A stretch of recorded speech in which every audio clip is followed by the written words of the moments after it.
gusto na bigyan ng pagkilala ang kasipagan at papel sa komunidad ng mga tricycle driver na tinawag na modern heroes ng mga commuter. Ayon kay Rosario PIO SID Rosario PIO Sid Samaniego, hindi matatawaran ang serbisyo at mga kwento ng katapatan ng tricycle drivers sa kanilang lugar. Labis namang ikinatawa ni Silangan Tricycle Operators and Drivers Association President Christian Buhain ang naturang hakbang na anyay malaking tulong sa maghapon nilang pamamasada. Engineer Tony Nanggel, 6:12 ng umaga. Naimbag gabigat kada kayo amin na po, agring kayon, gising na.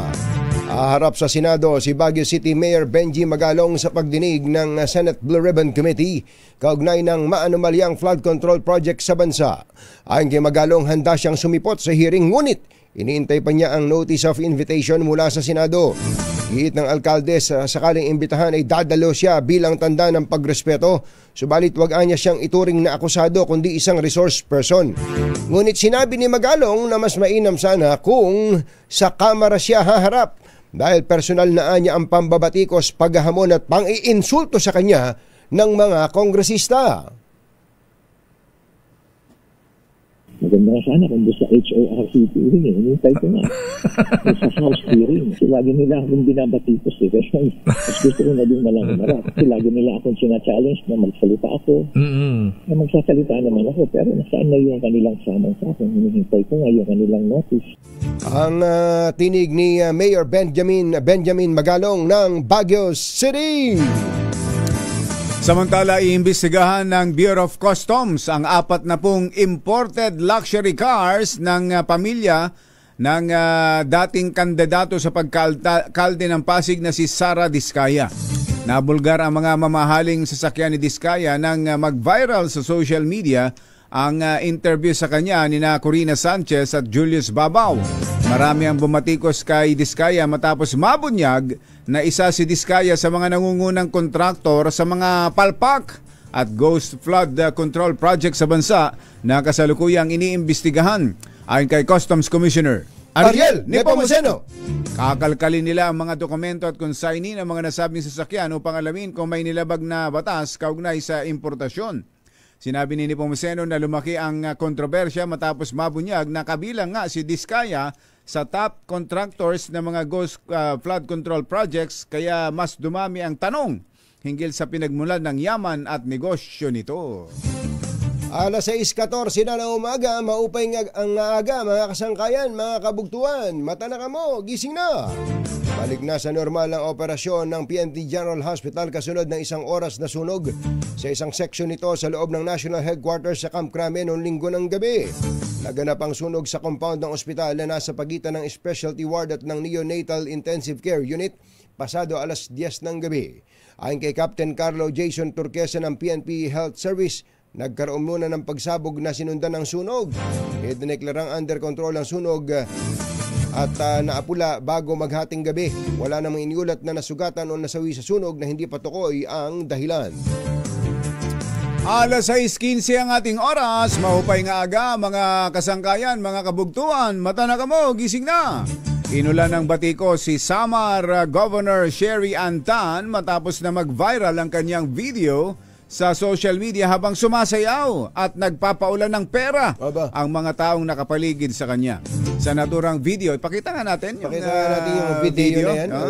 Makikita si, ayan, no? Naku, dahil pera, no? Dandan iwan ko ika. Totoo daw ba yung pera na yan, Mother? Totoo daw. Totoo daw, ano? Totoo. Pa 20-20 lang naman 20-50 siguro. 20-50. Medyo pula eh. No? Medyo pula ang kulay. Oo. Sa naturang video, makikita si Tan habang nagsasayaw at pinapaulanan ng meron palang 100 kumbatsero. Meron din. Tigwa 150 and 20 peso bills na tinatapak-tapakan lang niya ng kanyang partner habang nagsasayaw. Ayon sa ilang social media comments, tila wala umano sa timing ang ginawa ni Tan, lalo't sunod-sunod ang issue ng korupsyon ang napag-uusapan ngayon. Nabatid na ang video footage ay kuha mula sa ginanap na event sa Samar Convention Center nitong Sabado lang. Ang viral video ay kuha sa Hermano Night sa Catbalogan City Fiesta kung saan nangyari ang traditional nilang Kuracha dance. Ayun, yun nga pala, sinasabi daw po ni Governor Sherry Ann Tan na ang video na to ay bahagi ng piyesta ng Catbalogan City. Kuracha nga pala tawag doon, yung babaeng walang pahinga. Meron palang ganun silang Kuracha. Tradisyon na talaga na habang nagsasayaw ka, pinapaulanan ka ng pera. This is a Waray tradition of generosity performed during celebrations. Panauhin daw po si Governor Sherry Ann Tan sa Hermano Night na hinost ng Hermano Mayor ng piyesta, di ba? Sinabi po ni Governor na ang proceeds ng sayawang ito na Kuracha ay idinonate sa mga lokal na simbahan doon. Money given in the Kuracha traditionally funds charity and community projects. Kaya dapat talaga may paliwanag yung mga ganyan Child, kasi yung unang ganyang kita mo pa lang parang ang tingin mo tsaka kahit na kapag ikaw public official at sasayaw-sayaw ka habang umuulan ng perang ganyan, hindi maganda. No? Lalo lang kung hindi natin alam yung may ganyan palang tradisyon doon sa kanilang lugar. Especially kung tuwing piyeste may ganyan. Ano? At lalo pa kapag malalaman mo na ang Samar ay isa sa mga napakahihirap na probinsya. Di ba? Kaya yun nga yung sinasabi ko. Kapag isang hindi naman natin kilala na-cover ko yata ito nung neophyte congresswoman. Naging congresswoman. Dalaga pa siya nun. Na batang-bata. Anyway, ang binabanggit natin dito, pagka kasi nakita mo yung video na yan, mabubusit ka. Nung nakita ko kahapon, nabusit ako Pero nung naririnig natin yung paliwanag, katulad nga nito, Kuracha. Kuracha, sabihin mo, kinakain yun kinakain sa Masilan yun. Sambuanga. Yung alimangong Sambuangenyo. Yung alimangong Sambuangenyo. So, ganun lang. Bigyan din natin sila ng pagkakataong magpaliwanag dyan. Itong message na to na binabasa ko galing kay yung Facebook page, galing kay Finorward ni Kuya Soji. Soji Jimenez. Kasoji Jimenez. Tanggap mo ba ang paliwanag ni Governor Sherry Ann Tan? Ayan. Susunod! Ito boy! Itong si DILG Secretary John Vic Remulla. Aba, ang labs ng mga estudyante. Labs ng mga estudyante, pero hindi lahat ng estudyante, kumbachero. Hindi lahat. Mas marami lang. Maraming mga estudyante at mga magulang na nagtataka, bakit nasama ang Metro Manila dito? Wala naman palang rainfall warning o heavy rainfall alert sa Metro Manila. Ang pag-asa, dahil pag-asa yung kinukot ni Secretary John Vic Remulla. Yan at iba pa sa pagbabalik ng ACS Balita. 6:20 na ng umaga. Anthony Taberna at Jerry Baja. ACS Balita. Alas 6:24 na ng umaga. Suspendido na ang klase sa lahat ng antas sa pampubliko at pribadong paaralan sa ilang lugar sa bansa ngayong araw dahil sa masamang kalagayan ng panahon. Sa anunsyo ni DILG Secretary John Vic Remulla, bukod sa mga paaralan ay idineklara na ring walang pasok sa mga tanggapan ng gobyerno sa mga piling lugar dulot ng habagat na pinalalakas pa ng low pressure area. Kabilang po sa mga lugar na ito ay ang mga sumusunod. Medyo mahaba ito medyo mahaba. Unang-una, Metro Manila, Aurora, Quezon, Rizal, Laguna, Camarines Norte, Camarines Sur, Albay, Sorsogon, Catanduanes, Masbate, Northern Samar, Eastern Samar, Leyte, Southern Leyte at Bulacan. Ang binabanggit po ni Secretary John Vic Remulla. So walang pasok, Yuel. Walang pasok sa school, pati sa gobyerno. Gobyerno. Oo. sa mga nabanggit Government offices. na lugar. Kagabi, malakas ang ulan sa QC. Akala ko magtutuloy-tuloy na, kumbachero. Kinakabahan ako Mga kagabi. anong oras yun? Mga alas 8, alas 9. 8, Pero tumila rin. Tumila rin eh. Inihintay ko nga kagabi Inihintay ko pang magpatuloy at nang masulit naman yung announcement ni Secretary. Ngayon din, wala rin. Mula QC hanggang dito sa Maynila, hanggang sa Pasay, wala rin akong naranasang ulan ngayong umaga. Pero siyempre, nagtanong tayo sa tiningnan natin yung patalastas ng Pag-asa. Tinitingnan ko, parang wala na may Metro Manila dito sa listahan ng Pag-asa. Uulanin. Tinanong ko, baka naman hindi ko lang nababasa o hindi ko lang nakikita. Tanongin na natin yung Pag-asa. Sige nga. Baka naman nagkamali lang ng post yung Pag-asa. Alamin po natin mula sa Pag-asa.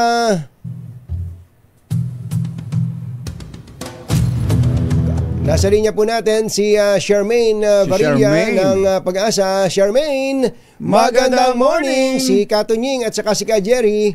Yes, magandang umaga po Katunying at Ka Jerry at sa lahat po ng ating mga tigapakinig at narito po ang ulat sa lagay ng panahon nga ngayong umaga ng Martes. Kaninang alas 3 ng umaga ay huling namataan ng low pressure area dito sa may karagatan ng Paracale, Camarines Norte. At itong sabing low pressure area ay meron ng medium chance na maging isang ganap na bagyo. At sa nakikita natin ay nakatawid na nga ito sa kalupaan ng Bicol Region at papunta na nga dito sa may karagatan ng Quezon Province. At sa nakikita natin ay mataas pa din yung chance nito na mag-relocate yung sentro nito dito sa may Central Luzon at Southern Luzon habang papunta or dahil nga erratic pa yung movement nito. At yung titingnan natin ngayon, regardless kung magiging bagyo man to or hindi, ay yung dami ng mga pag-ulan na dadalhin nito. Lalong-lalo na sa malaking bahagi nga ng Bicol Region at maaaring umabot yan ng 50 to 100 millimeters, maging sa mangilan-ngilang bahagi ng Calabar Zone kasama ang Bulacan, Rizal, Laguna, Quezon at iba pang bahagi ng Central Luzon kasama ang Isabela, Aurora. At samantalang southwest monsoon naman o hangin habagat ang magdadala din ng mga pag-ulan sa kanlurang bahagi ng Visayas, gayon din dito sa Southern Luzon at Zamboanga. At dito nga sa may Occidental Mindoro, Antique at Palawan, asahan din ng 50 to 100 millimeters na maaaring magdulot ng mga pagbaha at pagguho ng lupa, lalong-lalo na doon sa mga areas na merong yung very 50, high to high susceptibility. 50 to 100 millimeters, Charmaine, malakas pala yun, ano?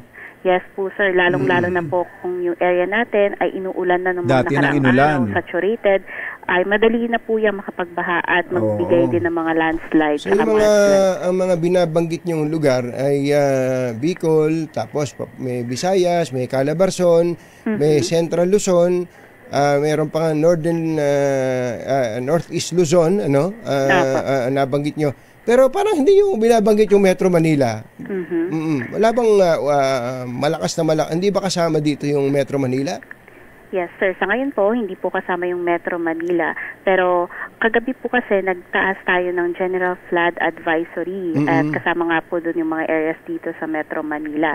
Dahil po, for example, yung mga areas po kasi na malapit sa ilog, madali po yung bahain. For example nga po dito sa may Quezon City, yung Marikina River, at dumadalo po yan dito sa may eastern part ng Quezon City. Ngayon dito po kasing Marikina River, mostly nung mga pinanggagalingan ng tubig dito sa may upstream or dito sa may area ng Rizal. Ngayon po, nangyayari dahil yung Rizal, kasama po sa may uulanin ng mga 50 to 100 millimeters, maaari po yung magdulot ng mga pagbahanga or pagtaas ng tubig dito sa mga areas na nasa downstream niya. Kaya po, although sa ngayon, wala tayong nakikita masyado ng mga pag-ulan dito sa Metro Manila, isinama po siya as suspension siguro ng local government units dahil nga dito sa potential na pagtaas ng mga tubig sa ilog na maaaring magdala po nga ng pagbaha. So parang damay, ganun ang damay. Kumbaga ang ulan ay halimbawa matindi ang ulan sa parte ng San Mateo na yan, San Mateo at Montalban, Rodriguez, yung bundok na yan. Ang agos ng tubig sa Marikina River. Papuntang Marikina River. Dire-diretso ng San Juan River. Pasig River. Tama din naman kayo. Pero dun sa heavy rainfall warning, hindi kasama talaga Metro Manila. Yes po, hindi po sa ngayon po. Pero yung titingnan po natin dito sa Quezon Province, meron po tayong naka-under yellow heavy rainfall warning. And i-expect pa po kasi natin na Quezon may Province. mga pag-ulan pa kasi nga po, itong low pressure area ay nandito pa lang po within sa kalupaan natin. So, expect na madali po yung mga pag-form ng mga thunderstorm. Yan po yung mga biglaang mga pag-ulan, pagkilit at pagkulog. At grabe po yung mga nagiging epekto na pansin natin sa ating mga sa mga lokalidad po kasi minsan kahit ilang 1 to 2 hours lang po na malakas, mabilis na po yung epekto na sa pagbaha, lalong-lalo na sa mga urbanized areas. Tama ka dyan. Dahil sa tingin mo, Charmaine, yan ay dahil sa mga palpak na mga flood control projects? May Natawa si din po yan for sure. Pero kailangan pa po ng mga kubuluhan pa na studies at proof kasi mahirap din po din. Ano ba sa tingin mo ang dapat gawin sa mga dapat bang ipakulong ang mga flood control projects na yan? Iniiwan na po natin yung decision sa ating mga authorized authorities.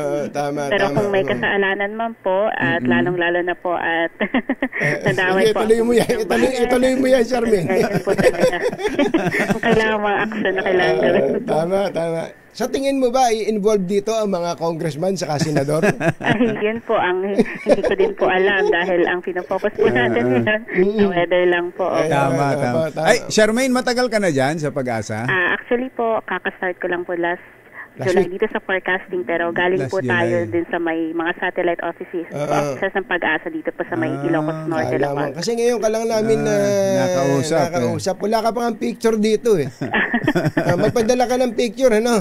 Yes, para nakikita namin yung kilala na namin yung mga yung mga kasama mo diyan eh.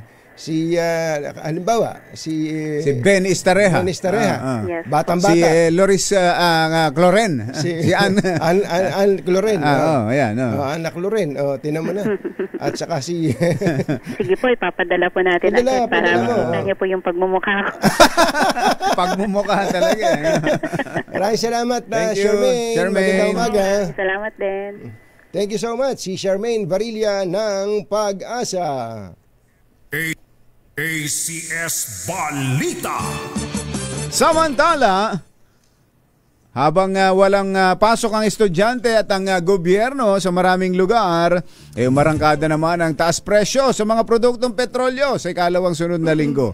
Sa magkahiwalay na abiso ng mga oil companies, 70 centavos ang dagdag presyo sa kada litro ng gasolina, 50 centimos naman sa diesel at 30 centimos sa gaas o kerosene. Bunsod daw po ito ng pagbaba ng US oil stocks at ang nagpapatuloy na tensyon sa pagitan ng Iran at Israel.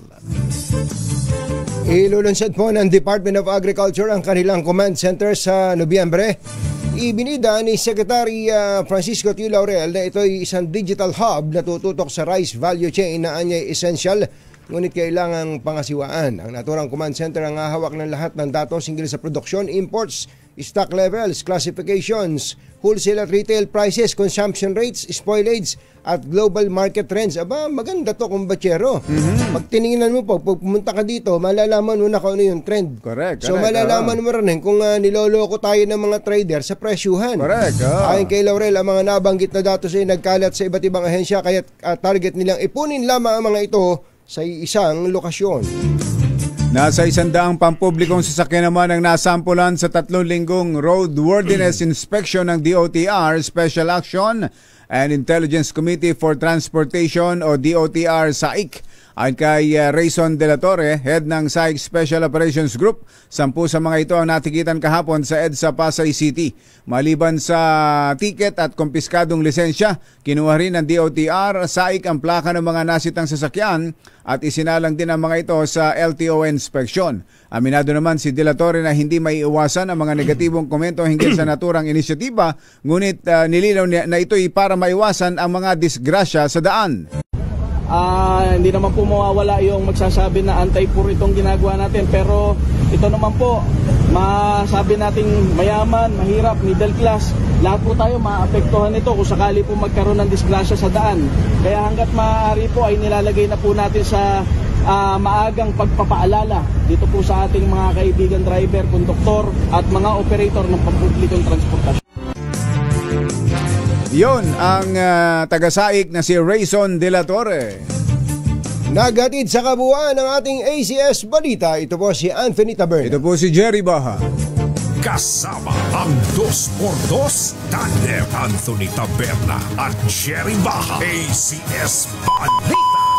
Yung kaganda lang. Ayan. Ay, LTO Chief Asek Vigor Mendoza, maganda morning, 6:36 na umaga. Balitang makatotohanan, balitang maaasahan. ACS Balita. Ang programang ito ay hatid sa inyo ng ACS Manufacturing Corporation, ISO certified, maker ng world-class quality pride detergent. This time check is Katonying at Ka-Jerry. Anthony Taberna, Jerry Baha, ang samahang pinatibay na ng panahon. 2x2 Humahagupit, lumalatay na komentaryo sa himpapawid. 2x2 Walang takot sa paghimay sa masalimuot na isyu ng bayan. 2x2 Humahataw na mga balita at impormasyon. 2x2 Ating damhin, ating lasapin ang hagupit na 2x2 Issue.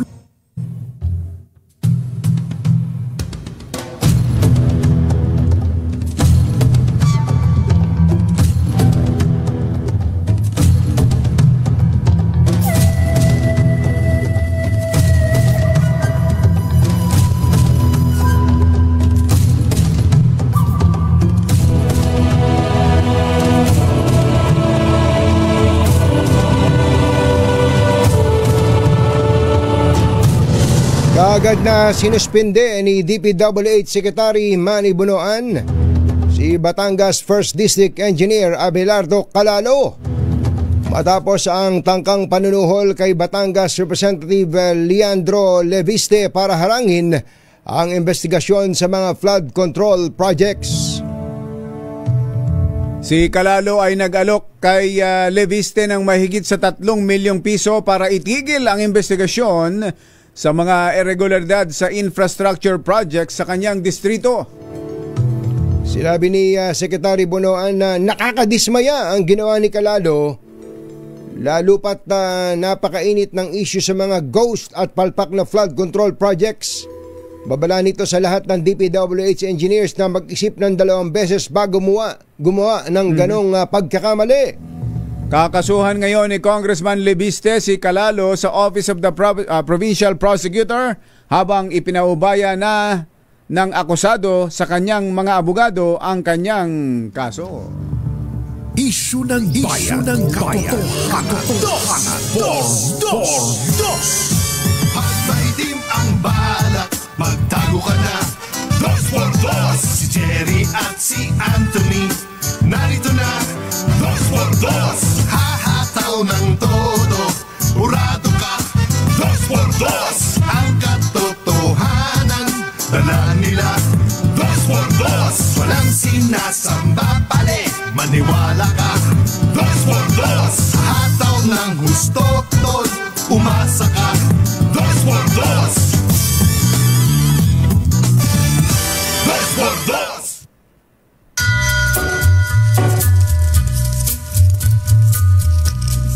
Hi.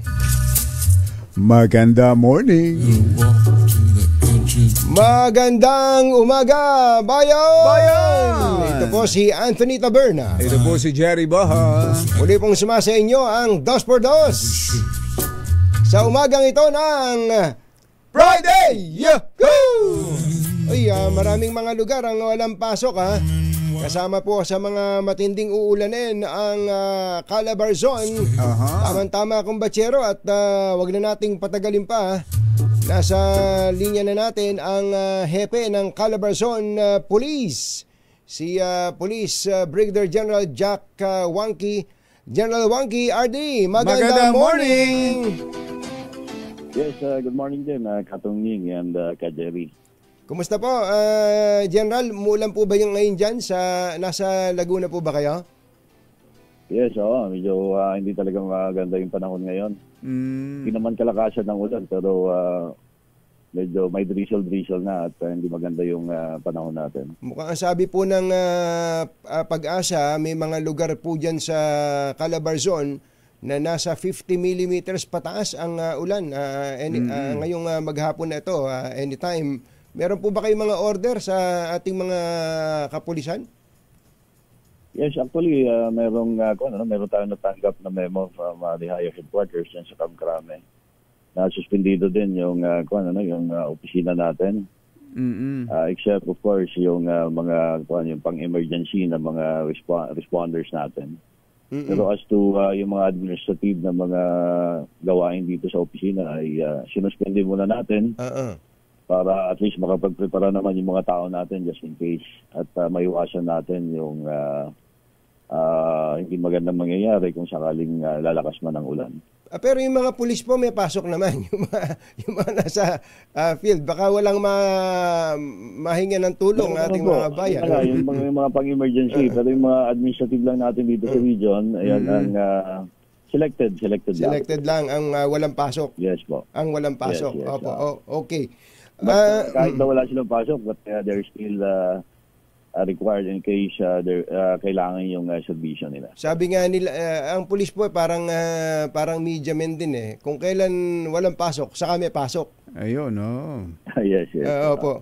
Okay, kahapon po pumutok ang isang napakalaking balita tungkol dito sa District Engineer ng Batangas, si Batangas 1st District Engineer Abelardo Calalo, na hinuli po ng inyong mga tauhan dyan sa Batangas dahil sa pag-aalok daw po ng suhol kay Congressman Leandro Leviste. Asan na po ba ngayon tong district engineer na to? Nakapagpiyansa na ho ba? Yes, Katunying, so it was really an unfortunate incident. Itong si Kuan ngayon ay kasalukuyan pa rin nandito sa Kuan natin, sa kapulisan natin, and he will be brought mamaya dun sa Batangas City sa office ng prosecutor para ma-request po itong kaso laban sa kanya. Oo. So ang magpa-file ng kaso ay si Congressman Leviste. Yes. General, personal, yung private complainant po dito. Sa pagkakaalam po ninyo, paanong pangyayari dito? Si Congressman Leviste po ba mismo ang nag-report sa police na merong magtatangka sa kanyang magmanuhol at kailangang isagawa ang entrapment operations? Yes, based dito sa report na tatanggap natin, actually, klaruhin lang natin, there was no entrapment operation na nangyari. Well, hindi po entrapment na nangyari dito. So, ano po nangyari? Ang nangyari dito is that during the time na nandun si engineer sa office ni Congressman, nung na-sense ni Congressman na he's being bribed, tumawag na siya ng police. Okay. And then, right there and then, pumunta yung police at yun na nga, sinabi niya na he's being bribed. At nung nakita naman yung kapulisan natin, kasama na rin yung parang bribe money na nakita nila doon.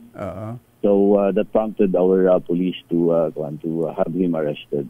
Yung wala pong ibang kasama itong si engineer? During the time, according dito sa report, wala naman po. Mag-isa lang siya? Lang po yung nandoon, yes. At siya may bit-bit nung supot na may lamang pera? Ecobag. Yes po. Ano po yan? Meron po bang parang transaksyon may transaksyon na nangyayari na sinasabing, ito, dala-dala ko tong pera na to, para sa inyo to, Congressman. Ano po ba yung nabanggit sa inyo ng police na investigation nila? I've not taken hold of yung affidavit ni Congressman. Pero parang gano'n nga yung kwento. Kasi ngayon pa lang nila isasubmit yung kanilang affidavit doon sa office po ng ating prosecutor sa Batangas City. Pero as the story goes, yung circumstansya, ganun yung pangyayari na sinasabi nila. Kakaiba po kasi ito, General, dahil para sa isang may pinag-aralan na engineer, district engineer pa, may posisyon sa gobyerno, papasok sa opisina ng isang congressman, may dalang ganyang kalaking pera at parang kakatuwa, no? Dahil unusual para bang yung opisina ng congressman, in all likelihood, may CCTV yan. May mga ibang mga tao dyan. Nung po bang hinuli ng mga tauhan ninyo dyan sa Batangas PNP, ay nasa loob mismo ng office ni Congressman o as in yung opisina niya kasi malawak yan di ba? O nasa ibang opisina, General? Yes, as per information, doon mismo sa office ni office mismo ni Congressman. Nandun po si Congressman nung dumating yung mga pulis. Yes po. Nandun po yung si Congressman. Matindi ito. Tapos agad na pinusasan ng mga pulis. Parang ganun yung eksena. Parang ang nangyari doon, during the conversation, parang yung kwento, although hindi ko talaga nakita yung safety affidavit nila, lumabas ito si engineer after ng conversation nila at para may kinuha, ito yata yung pera. Nung nakita na yung pera, saka tumawag na si congressman ng police natin, wherein timing naman na nandoon yung kapulisan natin sa malapit sa opisina niya. Malapit lang sa opisina yung district office niya. Okay. Kaya ang bilis ng responde, no? Pasok doon sa 3 minutes ni pasok sa 3 minutes ni Champion. Wala pang 3 minutes yata yun dahil nandun mismo sa Baykon yata or establishment. Baka naman mamamalengke lang yan si engineer kaya may dalang pera. Napadaan lang doon kay Congressman. May butal pa, General, di ba? Sabi siguro ni parang kwento dito is parang percentage, parang gano'n. Kaya may butal pa Ang maganda naman dito kay district engineer ay magaling sa math. Up to the last centavo. Ito talaga. Kwentada. Sa percentage dito, no. Pero kayo po, matagal na po kayong, I'm sure, naging parte din kayo sa mga investigation o batikan kayong investigador bago kayo naging RD. Yung pong ganitong klase ng tao, nabanggit nga ni Jerry kanina, may pinag-aralan, pumasok sa alam naman niyang pwede siyang may ibang nakatingin sa kanya. Tas ang congressman na lalagyan niya bilyonaryo, neophyte. Nakita niyo po yung ganong klase ng mga factors, General. Is it a normal circumstance po?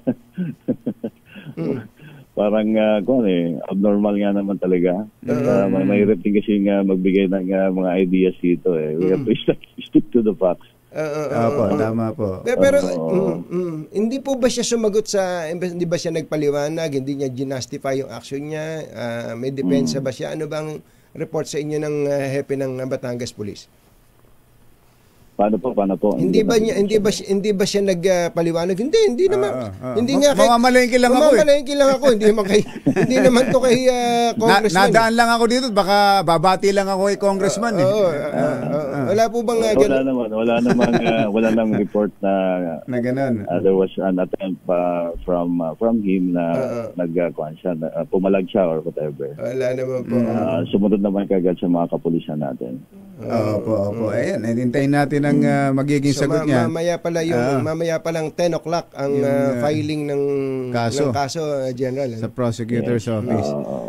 Last na lang, General, may nagtatanong lang dito. Ang ganda raw po ng apelido ninyo. Taga saan daw po ba ang wonky po ba ay pinaikli lang ng anong o talagang wonky? At taga saan po ba ang mga wonky? Yes, alam niyo naman, yung mga taga-Cordillera talaga mga unique yung apelyido ng mga yan. So, actually, yung Wangki na yan is a native name yan. Doon sa Benguet province. Sa Benguet. Palagay ko po. Sounding foreigner. Parang imported nga ho eh. Imported. Saka ang napansin ko dyan sa mga taga-Cordillera, saan po ang probinsya kayo, General? Yes. Saan probinsya po kayo sa Cordillera? Sa Benguet province. Sa Benguet. I grew up in La Trinidad, pero yung roots namin is from Bugyas, kung saan nanggagaling yung mga vegetables. Sa Tublay, Benguet. Yan yung roots po natin. Meron po akong kaibigan sa Mountain Province dahil nga ang aga, dyan daw unang nagpuntahan ang mga American missionaries nung araw. Ang gagaling mag-English, General. Ang gagaling mag-English. Yung mga missionaries po natin. Kaya malala ko yung mga natin, mga olds natin. They cannot speak Tagalog, but they're fluent in English. Fluent in English. At hindi nakatapos ng elementary yun, pero ang gagaling sa English. Ang gagaling ng accent. Matindi. Yes, mga grade 1, grade 2 lang yung mga yan. Pero they are learned from the missionaries. Well, General, thank you so much for gracing our show, General. Till the next time. Thank you. Pleasure to be with your program. Thank you so much, General Jack Wangki. Yes. Have a beautiful day. Thank you, sir. Thank you. Salamat po. Yes, sir. Yes, sir po. Si Police Brigadier General Jack Wangki, ang Regional Director ng PRO o PNP Calabarzon. Jerry Baca at Anthony Taberna sa 2x2 sa DZRH. Ganda nga ng pangalan niya, no? Jack Wangki. Sino ba yung kilala? Si Willy! Willy Wonka. Si Willy Wonka. Willy Wonka naman Iba naman yun. Standby lang. Nasaan si Kwan ngayon? Nasaan si Sherwin? Wala. Sige wala Promise meron po tayong anunsyo mula po sa Star City Management dahil po sa inaasahang sama ng panahon. Dahil sa inaasahang sama ng panahon at para na rin sa kaligtasan ng staff at guest, sarado po ngayon ang Star City, August 26. At ngayong August 26 ay birthday naman ni Dea. Kilala niyo ba si Dea? Si Dea. Yung anak ni Deo. Dea. Hindi, si Dea ng office ni Senator Bongo. Si Dea Ricacho Mijares. Dea, happy birthday. Ka-birthday mo pala si Barangay Chairman Alan Franza ng Old Balara, Matandang Balara, Quezon City. Chairman Alan Franza, happy birthday po sa inyo. Oras po natin, Achi Ahya, Mr. Jalam Tang, Lakyam Go Chap Chit Hun, 3 minuto na lang, alas 7 na.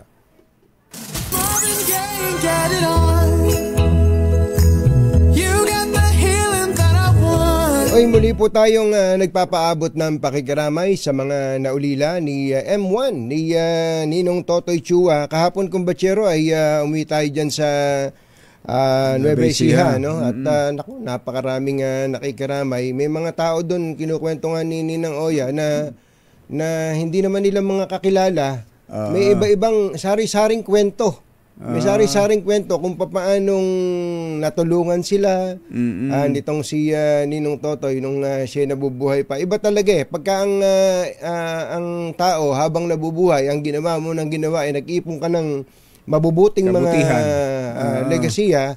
Mabubuting gawa. Yun ang talagang matatandaan ng kahit na sino. No? Talagang, sabi nga nung isang kausap ko dapat itong si Mang Totoy ang naging politiko dito sa Nueva, ayaw talagang pumasok sa politika. Meron talagang ganun. Ngayon may natanggap ako. Pwede naman kasing makatulong hindi ka na kumukuha ng posisyon sa gobyerno di ba? Totoo 'yun na kumbatsero. At sana nga yung mga nagkaroon pa ng pagkakataon na maging makapangyarihan, nasa posisyon sa gobyerno na gumawa ng mabuti. Nasa kanila yung they are in the best position para gumawa ng mabuti. Samantalahin pagkakataon na gumawa ng mabuti. At sila'y sinuswelduhan para gumawa ng mabuti. Para gumawa ng mabuti. At ang pondong ginagamit nila ay pera ng bayan. Totoo diba? yun, kumbachero. Yung iba, yung nasa private sector, gumawa gastos ng sariling pera para makatulong. Ito sila kumbaga sustentado ang kanilang mga pangangailangan para makatulong Totoo 'yun, kumbachero. Ito magandang pagkakataon din, kumbachero, para manawagan tayo sa mga nabigyan ng poder sa gobyerno, no? Gamitin sana yung karapatan, pati yung mga humahawak ng mga appointive positions. Appointive position. Gamitin tong pribilehyo na to para gumawa ng tama, hindi, katulad ngayon, dahil I'm sure maraming mga matitino sa gobyerno Marami din maraming yan. Matitino, Marami rin yan. maraming magaganda ang puso. Kaya lang, dahil sa kabuktutan ng iba, nadadamay na lahat. Ay nako, lalo pa yung mga, halimbawa, ikaw yung may hawak sa isang may hawak kang posisyon na marami kang tao sa baba. Kung galing ka sa private sector, kinuha-kuha ka. Ang ganda na ng trabaho mo, ang ganda na ng kita mo ron. At ikaw at the prime of your life, tapos papunta ka na doon sa papuntang pagre-retiro na. Napilitan kang tanggapin dahil humihingi ng tulong ang pamahalaan para ikaw magkaroon ng posisyon, makatulong sa pamahalaan. Magsilbi sa gobyerno. Tapos masisira ang pangalan mo. Totoo yun, kumbachero. Hindi dahil sa ikaw ay gumawa ng kalokohan, kundi parang hindi mo nagawa yung trabaho mo na bantayan yung mga nasa ibaba mo. May mga ganon. Totoo. Kaya nga may mga tawag doon, nako-culture shock Ganito pala sa gobyerno, sabi. Kaya tinan mo, si dating Secretary Babe Singson, binantaan ng asawa. Hihiwalayan kapag bumalik sa gobyerno. Diba? Yun, dahil alam ni Mrs. At syempre, alam din ni Secretary Babe Singson na sa edad niyang yan, baka pag humawak pa siya ng posisyon, sa dami ng mga basher ngayon at kung ano-ano, masisira. Saka pa-projecting ka pa. Kapag gumawa ka ng matuwid sa gobyerno, pa-projecting ka at pagmumukaing masama ka, magiging defensive ka na ngayon. Ganun na mangyayari. Pero yung mga gumagawa talaga ng mga kawalangyaan, ayun, sanay na sanay. Happy.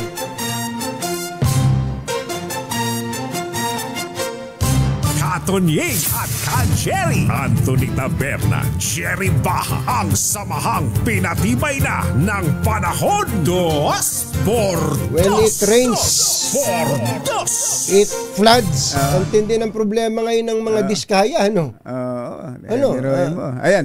So, ang tumitingin na sa kanila, di ba, tinitingnan the DPWH, BIR, ngayon Bureau of Customs. Ayan, ako. Tapos ngayon, ang mukhang sila yung sinasabi ng PICAB, ayan. Sinasabi ng Pangulo na gusto niyang maipakulong ganun ba? Mukhang siya yung tinutukoy na gustong maipakulong. Pero Mr. President, baka naman nakapokus lang kayo sa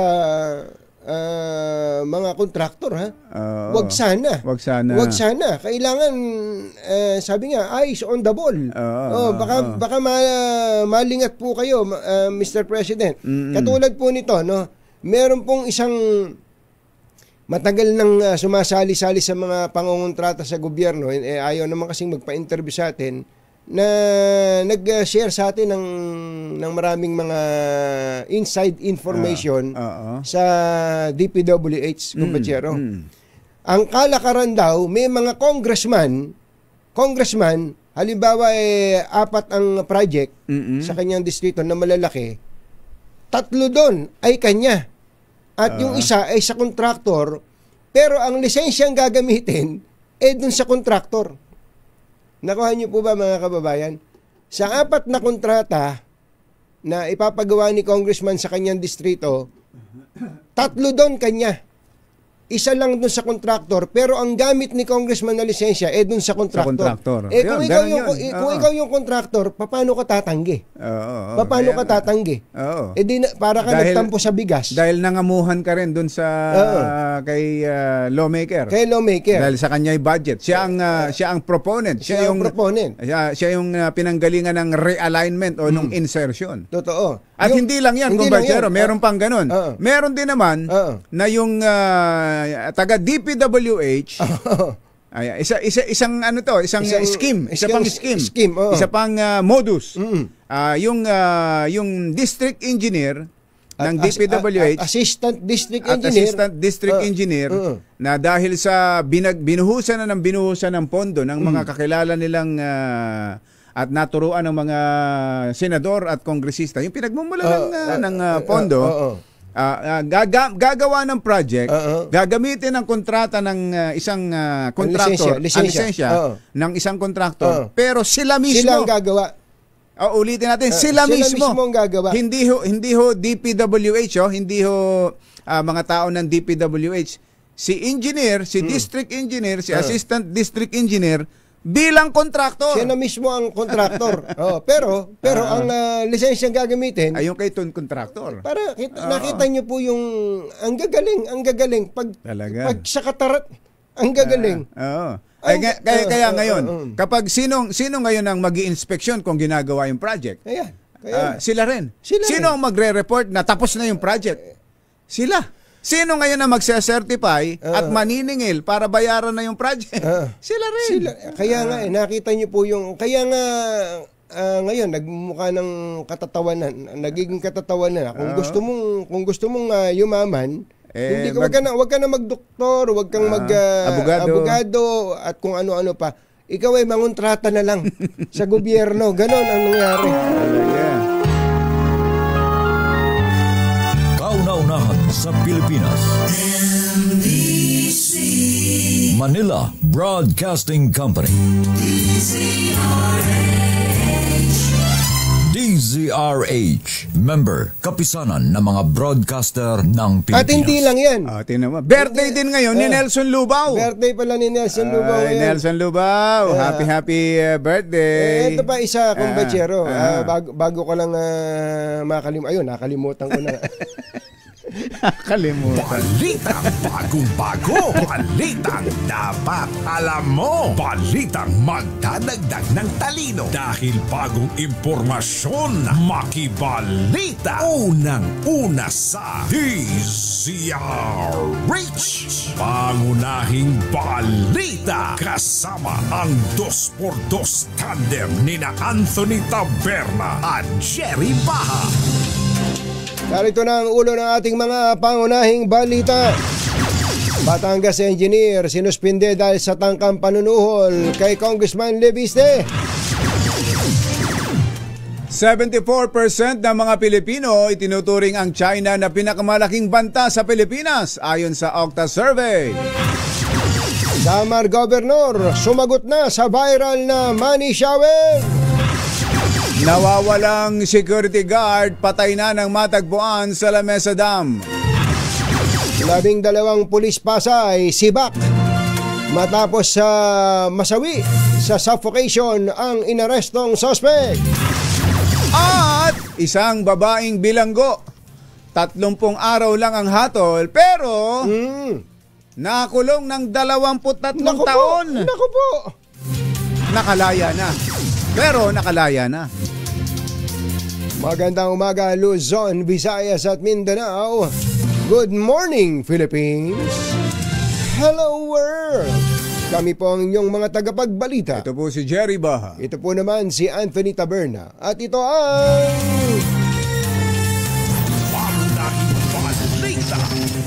Alas 7:10 ng umaga. Sinabak sa pwesto ang 12 pulis Pasay matapos sa reklamo kaugnay sa pagkamatay ng isang inarestong suspect dahil sa suffocation habang nasa kanilang custody. Ayon kay Police Colonel Joselito Disesto, hepe ng Pasay City Police, ang mga kinasuhan ay kinabibilangan ng 6 na tauhan ng Pasay City Police Substation 5, 5 mula sa SPD Mobile Force Battalion at 1 mula sa NCRPO Mobile Force Battalion. Nagugat ang reklamo sa pagdakip ng mga pulis sa 29 anyos na suspect na nagwala sa isang convenience store sa Pasay noong Agosto 5. Nakita sa CCTV na pumasok ang suspect sa stock room ng convenience store at sa pagresponde ng mga pulis ay pinasok ito, dinaganan at pinagsusuntok. Binitbit ng mga police substation 5 ang lalaki ngunit dumaing ng hirap sa paghinga kaya isinugod ito sa Pasay City General Hospital kung saan ito dineklarang patay. Lumitaw sa medical report na asphyxia by manual strangulation ang sanhi ng pagkamatay ng inarestong suspect. Murder to. Nako. 7:12, Engineer Tony Nanggel, 7:12 ng umaga. Natagpuan naman palutang-lutang sa Lamesa Dam sa Quezon City ang bangkay ng isang security guard na napaulat na nawawala habang naka-duty. Sa initial investigation, bandang alas 12:30 ng madaling araw nang mapansin ng kasamahang sekyo na nawawala ang 56 anyos na biktima na isang residente ng Tondo, Maynila. Makalipas lamang ilang oras, natuntun ang wala ng buhay na biktima na palutang-lutang sa Lamesa Dam. Isa sa ilalim sa autopsy ang bangkay para matukoy ang totoong ikinamatay nito at para malaman kung may nangyaring foul play.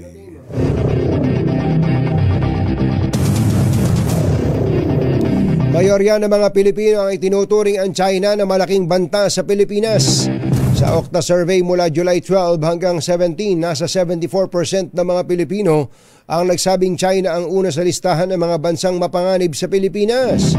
Kapwa naman nakakuha ng 4% ang Russia at North Korea, tig 2% ang US at Iran, habang pare-pareho namang 1% ang Pakistan, Japan at Saudi Arabia. Samantala, 85% ang walang tiwala sa China.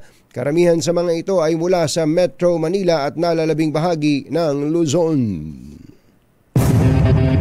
Nilinaw ng tanggapan ni Samar Governor Sherry Ann Tan na ang viral video ng Money Dance ay hindi kinuha sa isang bonggang dinner party, kundi mula sa isang traditional dance para markahan ang town fiesta.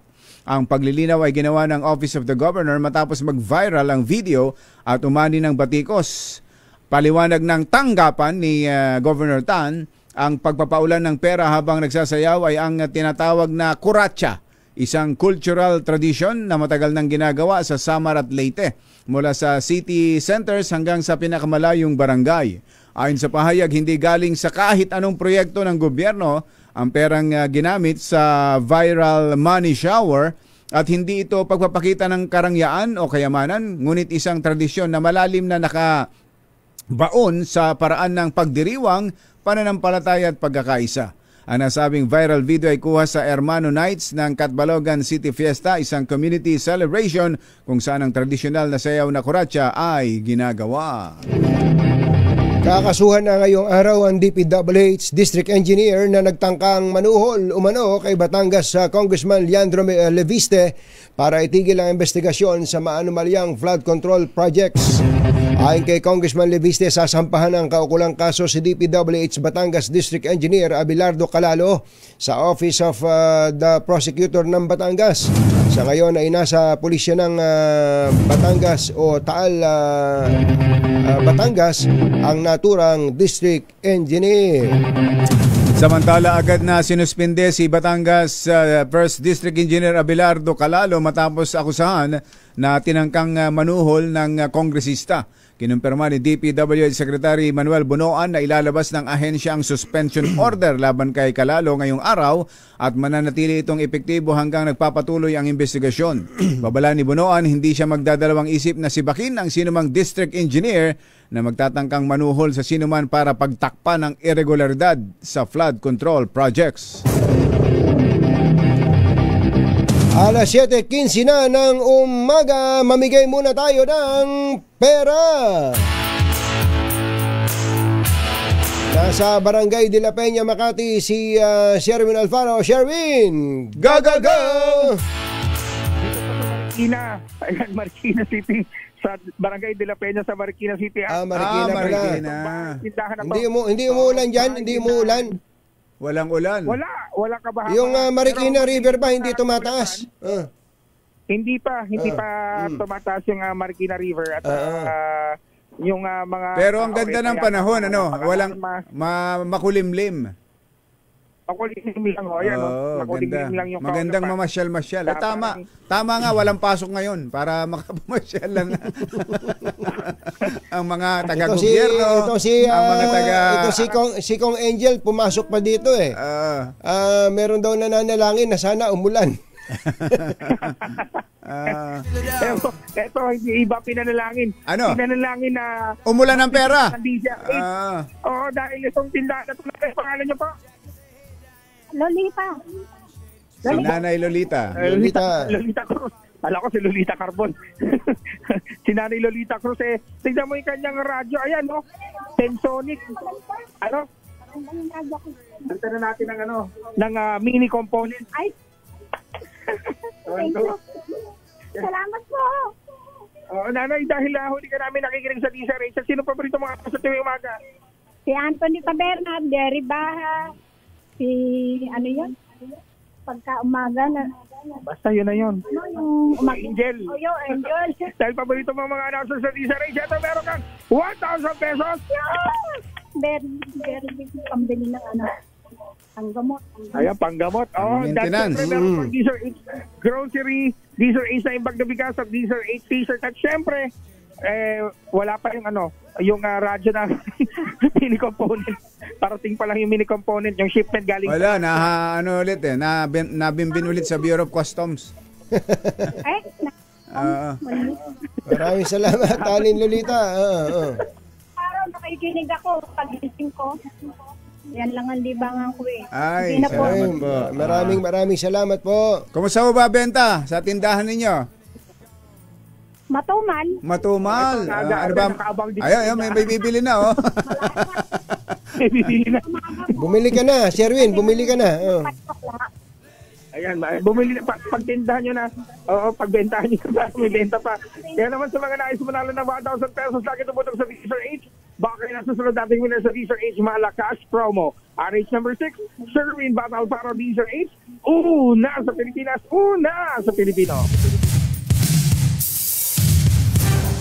Mga nangunguna at mga bagong balita sa DZRH. Pangunahing balita.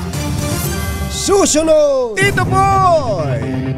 Sino itong actor politician? Puro daw mura ang lumalabas sa bibig. Grabe daw magmura sa kanyang staff. Ano? At sino tong... Grabe naman yan. Sino namang kaaway ni Mayor Isko Moreno? Nakikipagbakbakan. May World War. World War naman to. Yan at iba pa sa pagbabalik ng 7:19 ng umaga. Ang oras ay bakbakan sa pagitan nitong si Manila Mayor Isko Moreno at ang kanyang kababag si 3rd District Congressman Joel Chua.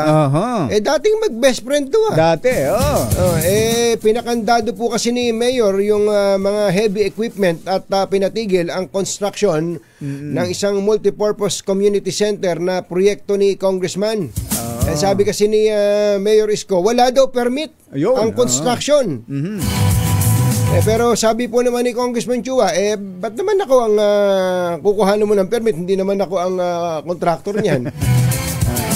Hindi daw po ang opisina niya ang may responsibilidad na mag-asikaso ng permit. Para po kay Congressman Chua, daldal lang daw ng daldal si Mayor nang hindi nalalaman ang kanyang sinasabi.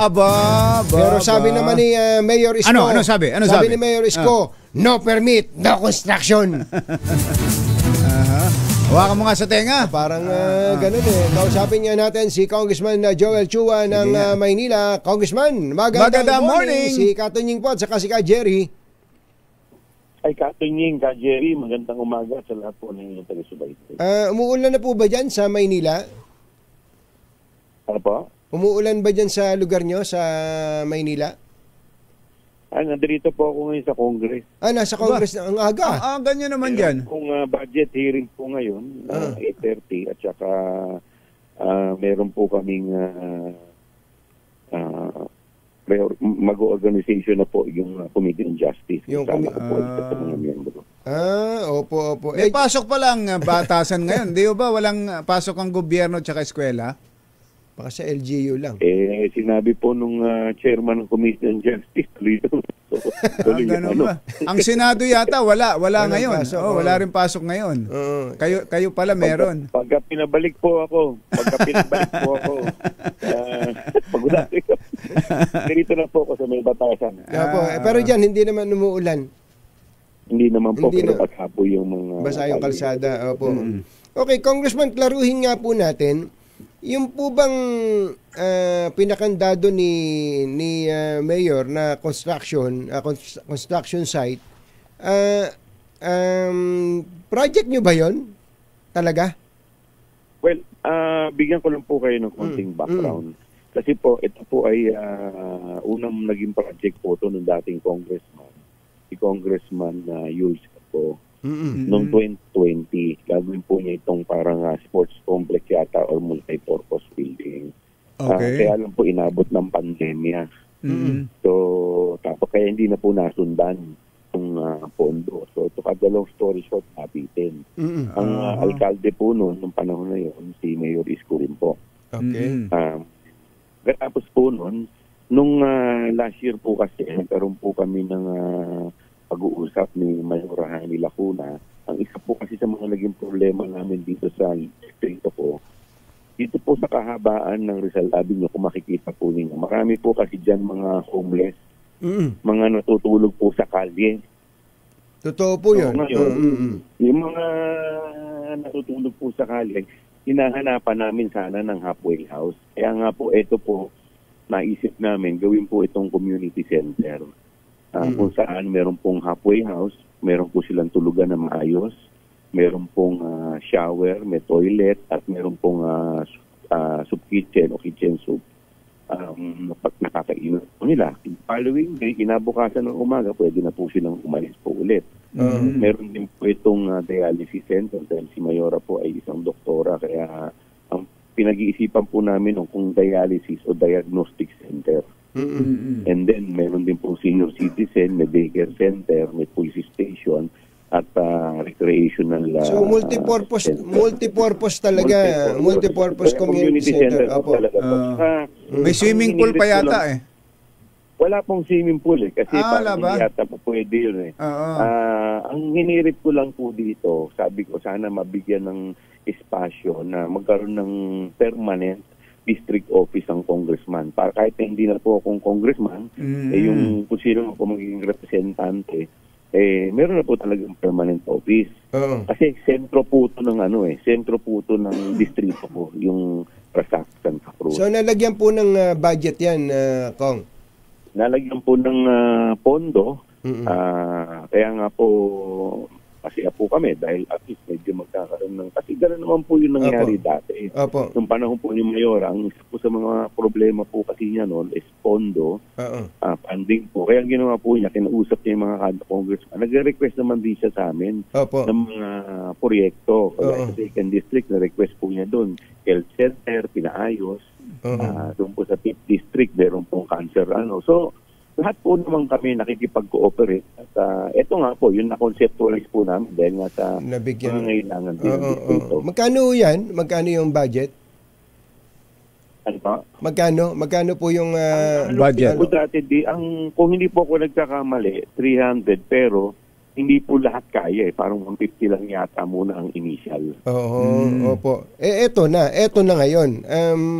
Ipinatigil dahil sa wala daw pong permit. Ano ba talagang protocol diyan? Kapag halimbawa project po na itinulak ng kongresista pero pakikinabangan din naman ng kanyang mga constituents, kaya lang yun po siyempre nasa jurisdiction geographically and administratively ng mayor. Ano po ba ang protocol diyan? Kailangan ba talagang yung congressman hihingi ng permit kay mayor? Hindi naman po ang congressman dahil kami po trabaho lamang po namin magbaba ng pondo. At hindi naman po lahat ng mga nire-request namin in fact napagbibigyan. Ito po, napagbigyan po tayo na isama po ito sa GAA. Ngayon, yung pondo, yung pag-apply po ng permit, requirement na po ito ng implementing agency at saka po ng winning contractor kung sino man yung mananalo. So, kung ano man yung mga dapat nilang i-comply, natural naman po na dapat nilang i-comply. Pero yung po ay obligasyon po yan ng implementing agency. Ngayon po, ngayon sarado yung job site, ano pong mangyayari?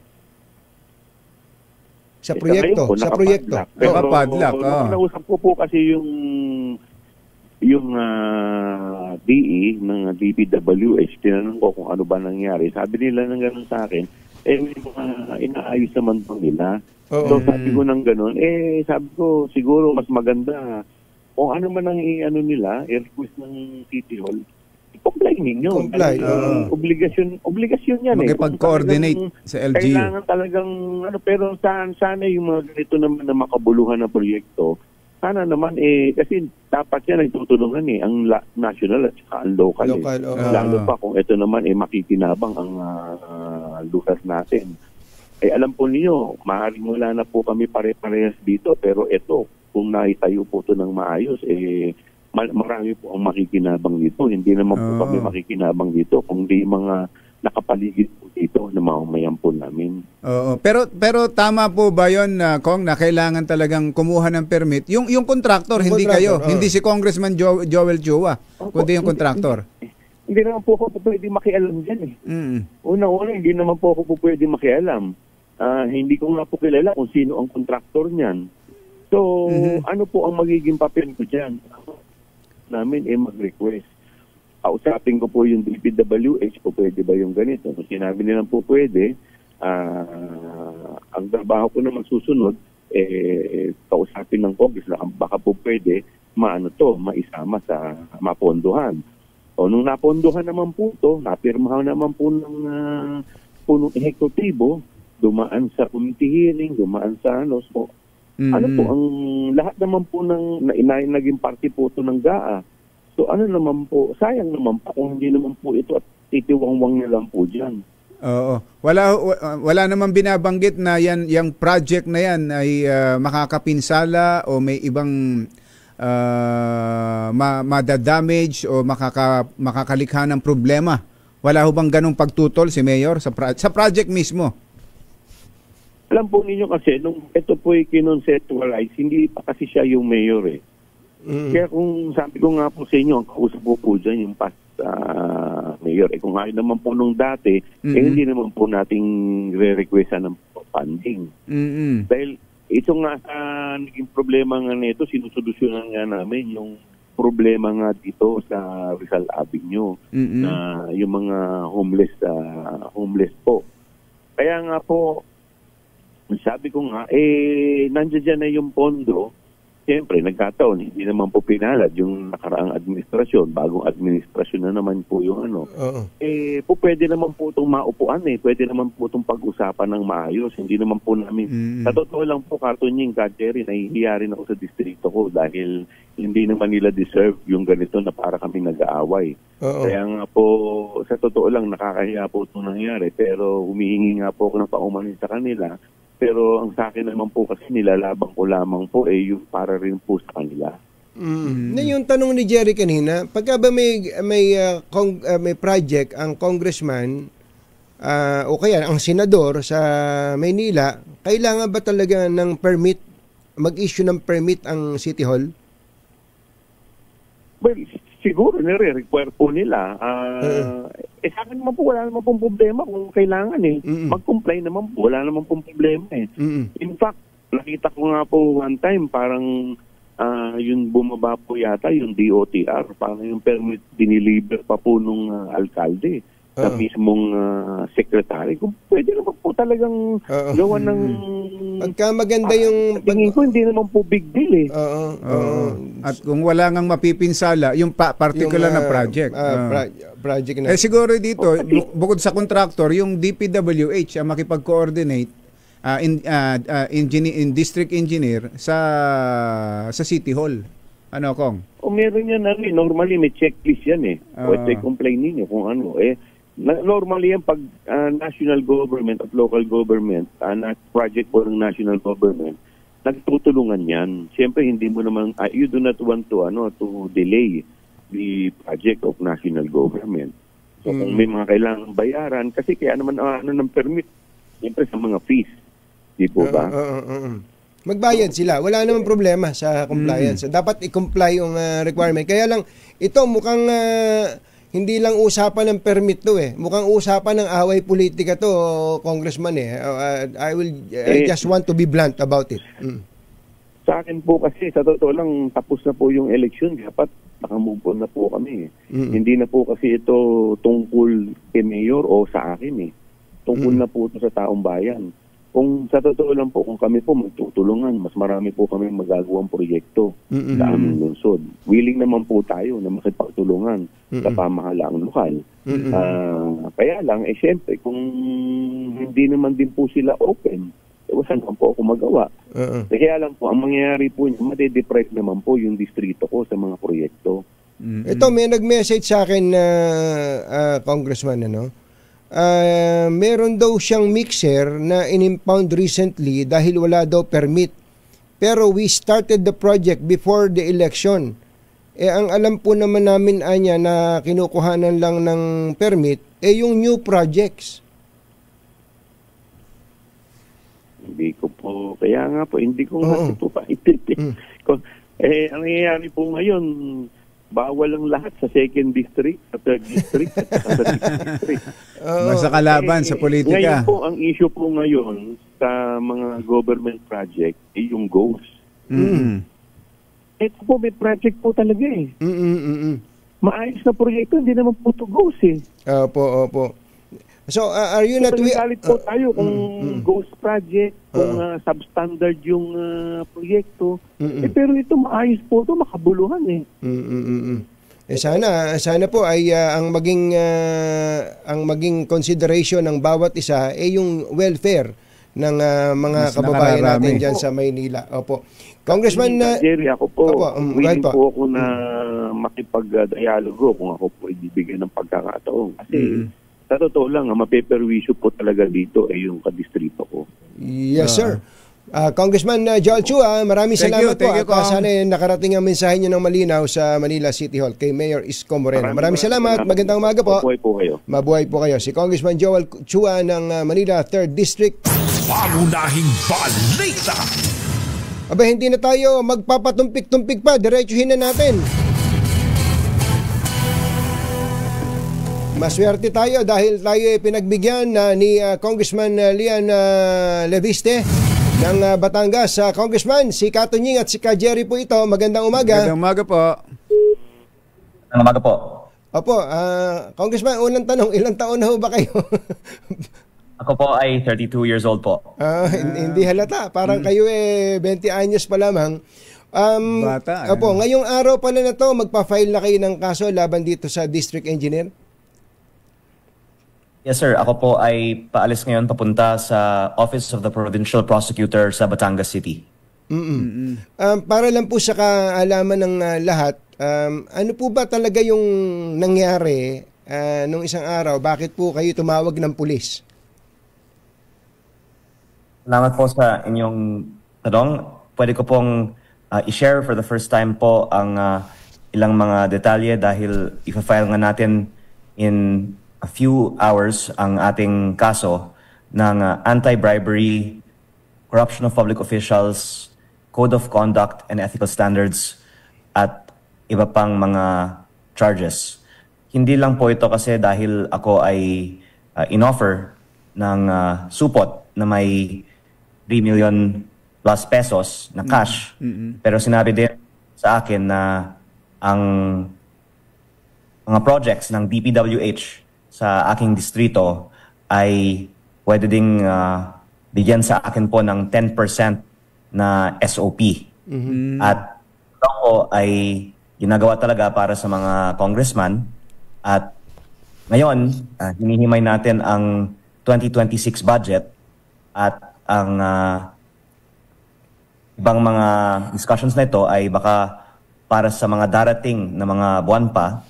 At ito po ay bago sa akin dahil ako'y bagong halal lang na congressman.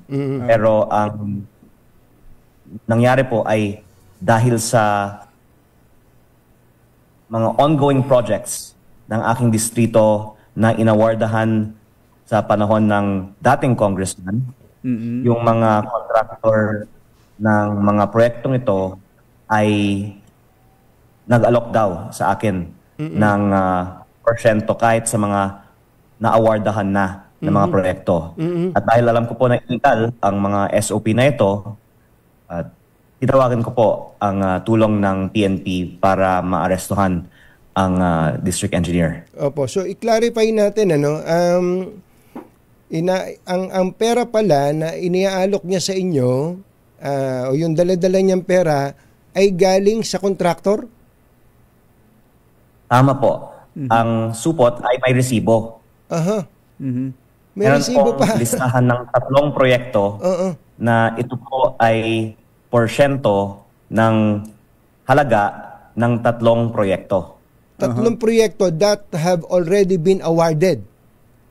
Yes, sir. Ito po ay mga under construction na mga Ongoing. Awarded na, under construction. At split ko po kasi ang quality ng mga proyekto dito dahil usapin ngayon ang flood control. Ang sa mga flood control projects sa aming distrito ay nasira na sa mga nagdaang bagyo. Kahapon lang po meron kaming tinesting na sheet pile na binaon sa Binambang River. Ang dapat sukat nito ay 15 meters at ang nasukat namin po ay 4 meters lang. Wow, wala pa sa kalahati. Grabe yun grabe. At ang ibig sabihin po nito ay kung sabihin po natin bilyong piso ang mga flood control projects sa ating distrito na naapektuhan ng mga studies na ito at binawasan ng sabihin po natin average of 50% yung materyales sa proyektong ito, ang DPWH ay pwedeng maghabol para sa kalahati ng halaga ng 1 bilyon. At kung ito ginagawa ng mga DPWH engineers, nakakapagtaka po bakit. At sa tingin ko, tungkulin bilang congressman na hinihimay din natin ang budget ng DPWH para sa 2026 na questionin natin ang mga ongoing at kompleto na rin po ng mga DPWH projects. Ang sabi ho ninyo may resibo na kasama yung pera at ito ay certain percentage, 10% po ba? At nakalagay po ba doon yung mga pangalan o yung anong mga contractors doon sa resibo? Nakalagay po yung 3 proyekto na galing sa contractor na nagbigay daw ng perang ito. At ang halaga na ibibigay, suma total para sa akin, ay hindi naman pa na final kasi gustong-gusto daw nila i-meet ako. At sabi in giving the perspective ni district engineer ay ito daw ay dahil natutuwa sila sa mga programa ko at gusto nila magpadala ng suporta. Ibig sabihin, gusto nila magpadala ng pera para ipamigay ko daw sa mga tao sa aking mga programa. Pero parang yan po kasi yung mga euphemisms na ginagamit sa pagbibigay ng SOP. At sa totoo lang po, hindi naman surprising sa ibang mga politiko na nangyayari ito dahil palagi daw po itong nangyayari. Pero ako'y bagong halal lang pong congressman kaya hindi ako sanay dito. At sinabi ko na ayaw ko naman pong pumasok sa kanyang practice. So kalakaran na daw. Ito pong tatlong projects ay isang contractor lang ang gumagawa? Opo. Pwede ko pong i-share na na-discuss namin po ang maraming mga proyekto sa aking distrito at pinangalanan po ang mga malalaking contractor at ang mga connection nila sa upo noon na congressman. At ang sabi po ay yung mga contractor na bigay na raw ng sabihin nating suporta sa ating congressman ay gustong magpadala sa akin din ng suporta ngayon. So yung more than 3 million po ay parang initial lang ng certain percentage? Pwede ko pong sabihin na sinabihan sa akin na may isa daw contractor na willing nang mag-withdraw ng 15 million pesos cash. At pwede bigay daw sa akin sa kinabukasan kung sabihin ko lang. Basta gusto daw kasi nilang mag-meet. Itong 3.1 million po ay yung binigay lang sa district engineer para ibigay sa akin. Pero yung mga iba, pwedeng iset ni DE ng mga meeting. At pwede ko pong sabihin na syempre hindi naman to pera ni DE at hindi naman siya yung talagang nakinabang sa mga ginagawa na ito. Siya po ay isa lang sa mga pieces sa sistema na sana bilang congressman, pwede nating reformahan ang sistema sa DPWH. Hindi po ito tungkol lamang sa isang insidente at sa isang tao. Ito po ay, sa tingin ko, problema ng sistema ng DPWH. Pero Congressman, nabanggit niyo yung DE, si Calalo. Kakaiba ho kasi yung parang para tumapang o magkaroon siya ng lakas ng loob na puntahan kayo at alukin ng ganun. Para sa sarili niyong opisina. Sa sarili niyong opisina, siya bilang isang nag-aral, isang professional, engineer, may posisyon sa gobyerno. Paano siya nag-reach out? Paano niya kayo kinontak? Meron ba kayong tao na kausap niya at yung tao niyo ang nagsabi sa inyo? Paano ho naging setup, Congressman? Pwede ko pong sabihin na tinext niya ang aking staff kung pwede niya akong puntahan. Sa aming discussion sa mga projects sa aking distrito, kasama na rin ang inspeksyon ng mga na-damage na mga proyekto, nami-meet ko naman po siya. At minsan nga, nasusurprise ako sa mga inaamin niya sa akin. Minsan sinasabi niya, ang proyektong ito, inilagay ng politikong ito, at pinili niya para sa contractor na ito. Very candid actually, si DE. At minsan naman sinasabi din niya na hindi naman niya call yung mga bagay na ito. Yung mga mas malalaking mga opisyales sa likod o sa taas niya ay ang mga nagde-decide ng ibang mga bagay na ito. At I think ang isang dapat mangyari sa DPWH ay magkaroon ng State Witness Protection Program. At baka si DE ay pwedeng maging state witness para pwede nating malaman yung tunay na impormasyon sa mga ibang mga proyekto at pwede din nating maka-hold to account yung mga taong talagang behind mga ginagawa na ito. Ilang percent daw po yung binibigay sa dati, sabi ni DE, sa congressman? Ayaw ko pong i-quote si DE, pero pwede ko pong sabihin na lang in general na safe yung 10% sa budget ng isang distrito. At least in the first district of Batangas, ang distrito namin po ay may 3.6 billion na budget ngayong 2025. At dahil na-awardahan na ang mga proyektong ito, ang sinabi sa akin na baka pwedeng makuha ngayon ay at least 5%. In natin po at least 5%, yan po ay 180 million. Pero kung ang mga contractor ay kakausapin, baka daw pwedeng mag 10% ulit para sa mga ordahan ng mga proyekto. Kaya sinasabi po ng ibang news sources, ang offer po ay hanggang 360 million. Pero ito naman po ay depende sa usap-usapan ng isang congressman at mga kontraktor. Pero para sa mga bagong mga proyekto, alam naman po ninyo sir na may ganitong mga porsyento, at least 10%, umaabot po ng 15 or 20%, lalo na po pag flood control project.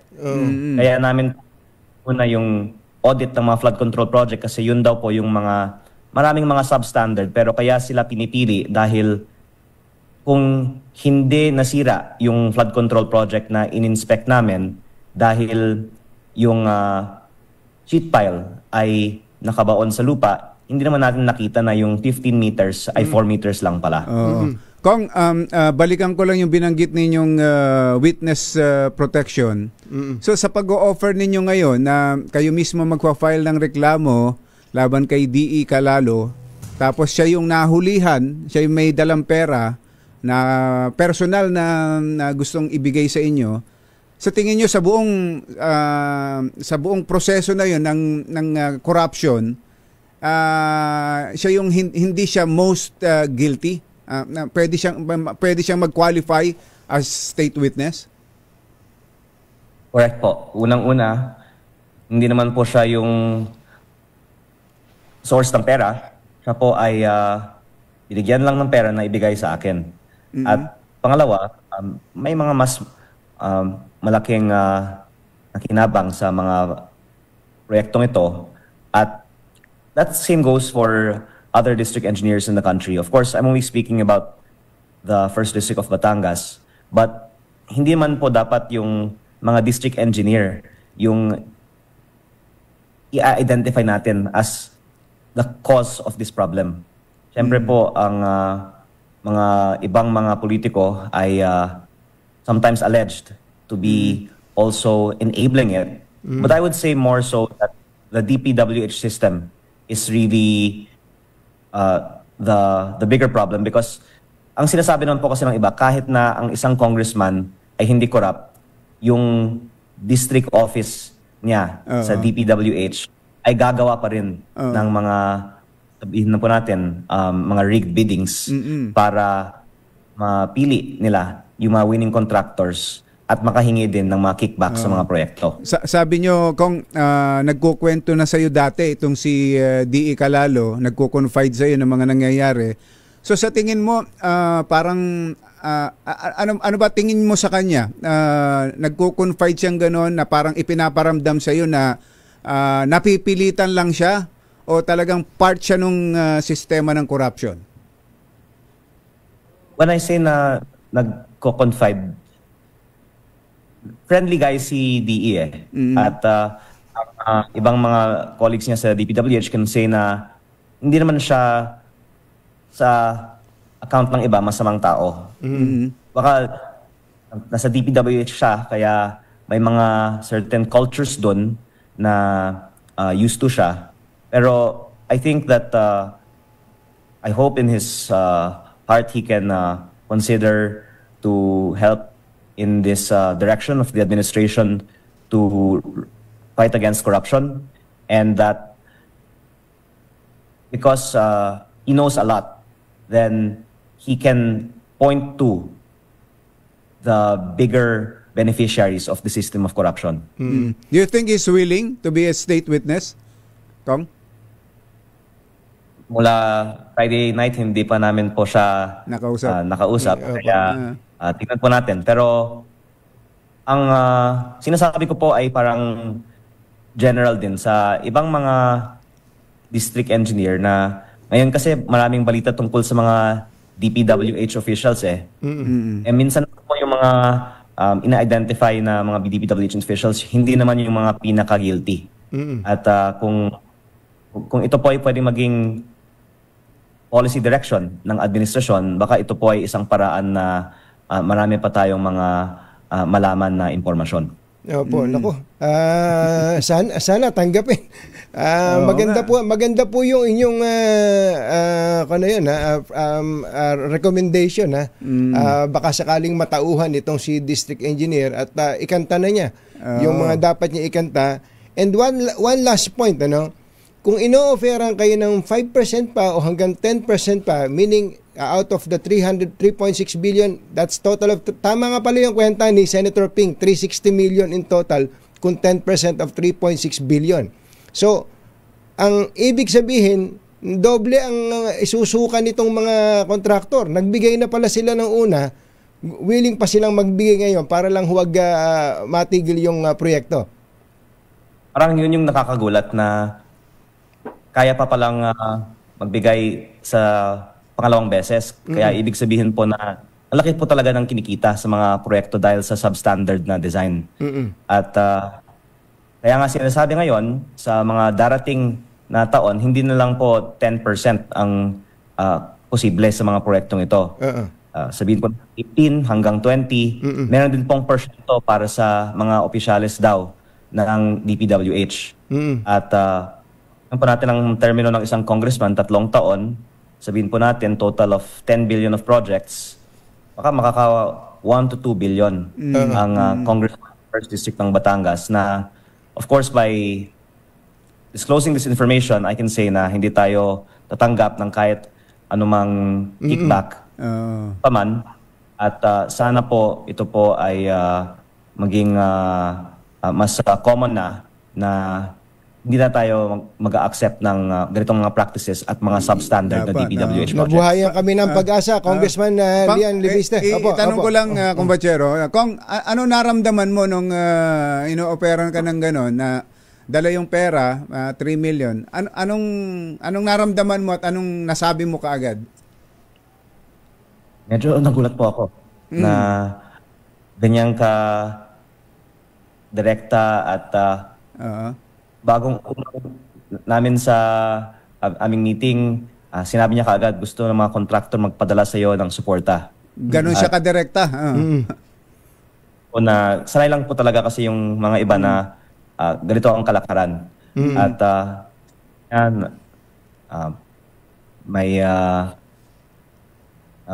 offer na ito at kaya ko po naisip na kailangan ko talagang tawagan ang tulong ng pulis. At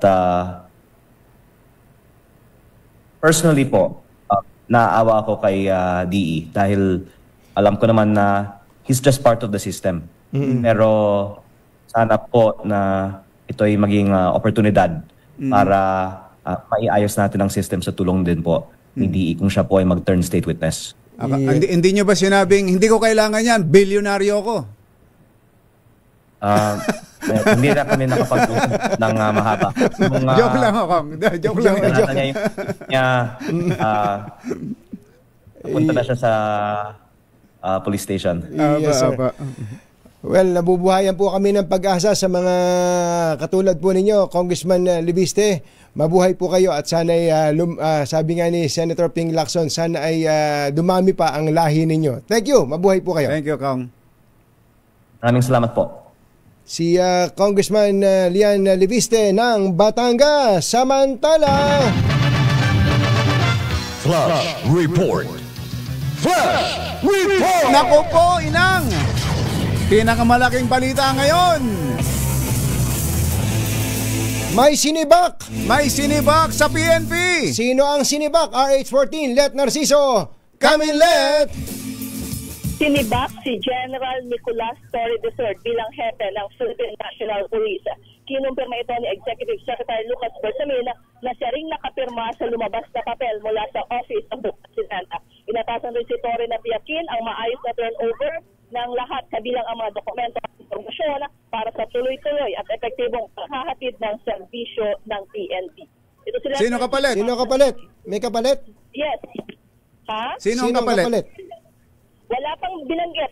Yung papel pa lang, yung lumabas, Anthony at Jerry. Wala pang, yung dahil. Reason. Basta maikli lang yung nakalagay sa papel na inilabas ng Malacanang. Yung relief order. Oo, yun lang. Okay. Thank you. Ito si Let Narciso para sa DZRH, una sa Pilipinas. Merong Nanong Malyari! Habe! Flash Report. Bye! Happy weekend! Woohoo! Damdaming bayan! Susunod na!